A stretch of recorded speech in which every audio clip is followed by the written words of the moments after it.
Hallo aan al ons ongewone heldemaats. Hallo maats, ons hoop julle almal hou nog lekker skoolvakansie. Dit is so lekker om bietjie te kan rus.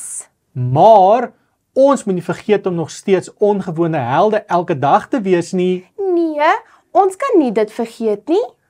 Ons is so opgewonde om vandag met julle te gesels oor ongewone helde wat vreesloos is. Vreesloos klink na so 'n groot woord, Kobus. Wil jy nie vir die maats verduidelik wat die woord beteken nie? Ja, vreesloos beteken om nie bang te wees nie. Wow! Maar hoe kry hulle dit reg, Kobus? Ek word soms nog bietjie bang. Beteken dit dan ek is nie 'n ongewone held nie? Nee, Katinks, jy kan steeds 'n ongewone held wees. Wat hierdie spesiale ongewone helde gedoen het, is om na Jesus toe te gehardloop het wanneer hulle bang word. Dit is net Jesus wat ons hartjies vreesloos kan maak. Maats, dit is wonderlike nuus. Al word ons soms nog bietjie bang, kan ons net vir Jesus vra om ons hartjies vreesloos te maak. Maats, het julle geweet daar is baie stories in die Bybel van helde wat vreesloos was? Maar ons wil julle vertel van Moses.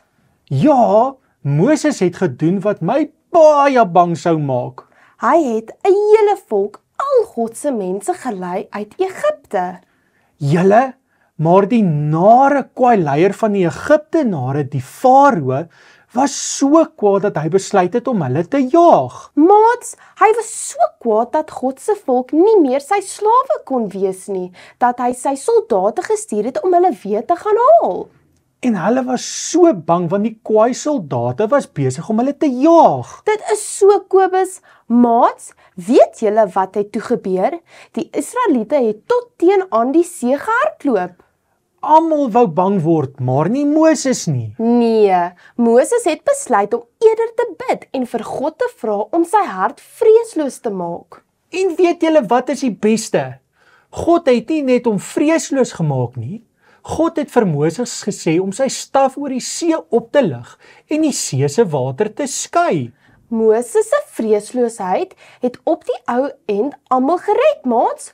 God se volk kon veilig deur die see loop sonder dat enige iemand seer gekry het of verdrink het. Jou vreesloosheid kan ook ander help, maatjies. Maar onthou, jy hoef nooit dit alleen te doen nie. Jesus sal jou altyd help. Dit is hy wat ons hartjies vreesloos maak. Totsiens vreesloos maats. Ons sien uit om volgende week weer saam julle te kuier. En geniet julle vakansie. Lekker rus.